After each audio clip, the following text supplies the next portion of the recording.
Hello and welcome to our channel. Here, we delve into a world of fascinating stories, immersive adventures, and engaging tutorials on art, science, and life skills. Our aim in creating this channel is to provide content that everyone can benefit from in any field and shape their best selves. So, stay tuned, subscribe to the channel, and share your feedback on our content. Also, hit the notification bell for our latest videos to stay updated on our new releases. A merchant lived with his wife in ancient times. He possessed vast wealth and was entirely self-sufficient from the world's riches.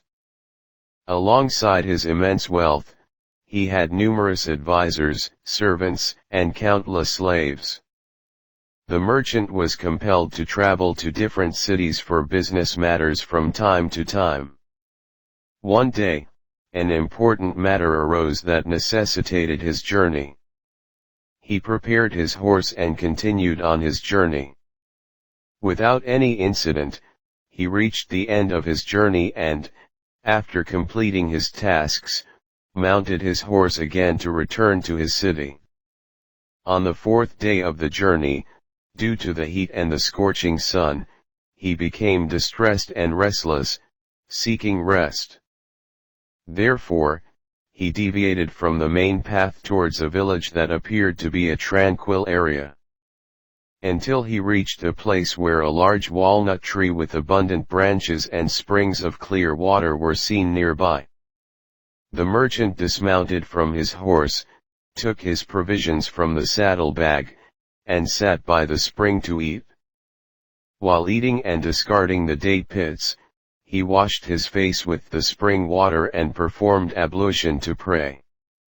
During prostration, he suddenly saw a genie in front of him.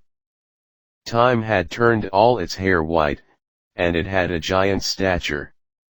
Approaching with a large scimitar in hand, it said with a terrifying voice, "O merchant, arise. I must kill you, for you have killed my son." The merchant, terrified, became perplexed but gathered his courage and said, "O genie, what crime have I committed that you seek such vengeance, and why do you accuse me of killing your son?" The genie replied, "You have killed my son. I must kill you too."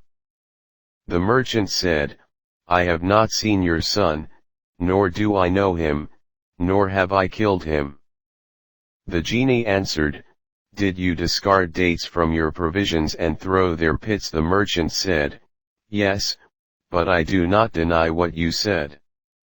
The genie said, "Then you have killed my son, for when you threw the date pits and hard walnut shells, at that moment, one of them struck my son, who was passing by, and blinded him, and he died afterward.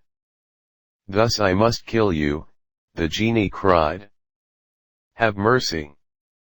The merchant screamed, "I didn't see him, nor did I intend to kill your son. This is unjust, and it's not pleasing to God to kill someone who merely discarded date pits and walnut shells, unknowingly striking your invisible child." The genie shouted, "These are mere excuses, but you acknowledge yourself as the cause of my son's death, and you admit that the murderer must be killed. Therefore, I also intend to kill the murderer of my son." Then the genie seized the merchant by his white hair, threw him to the ground, and raised his scimitar above him, ready to strike. The merchant wept and pleaded, "If you have no mercy for me, then have mercy on my innocent wife and children."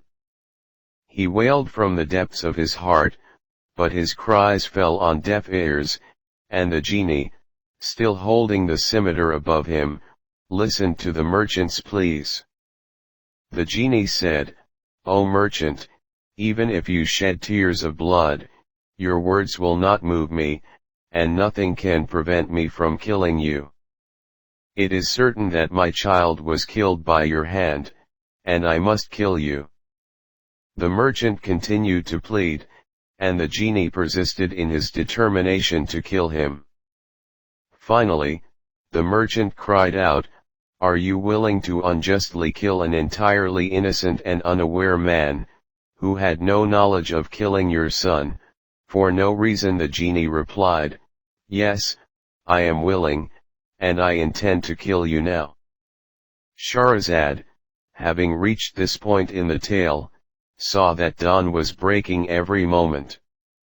She knew that the king must perform his morning prayers before the arrival of the sun and then attend to his daily duties. She closed her lips, refraining from further speech. At this moment, Dinarzade exclaimed, "God forbid! What an intriguing and captivating story, Shahryar." Scheherazade replied, "The rest of the story is much more delightful and sweeter than what you've heard, and if the king permits me to live another day, I will continue the rest of it tomorrow night."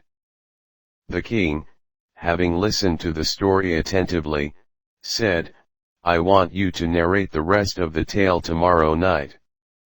You shall live, and I shall postpone your execution until tomorrow, for I wish to hear the remainder of the story." Thus, Scheherazade said she would continue the tale the next night. The king, as on other days, attended to state affairs all day long. Near the end of the day, he retired to his chambers and went to bed with Scheherazade. Dinarzade, like the previous night, woke up before dawn, and an hour before sunrise, he called out, "Will you not wake up? If you are not asleep, I may request you to recount the story of last night." There was no need for Scheherazade to ask for permission. The king immediately said, "Continue the story of the merchant and the genie to its end, for I am eager to see how their fate unfolds." Upon hearing the king's words, Scheherazade proceeded with the rest of the tale. This story continues. Thank you for joining me. Please subscribe and hit the bell next to it to be notified of our upcoming videos. Stay in touch with me. Thank you for your companionship.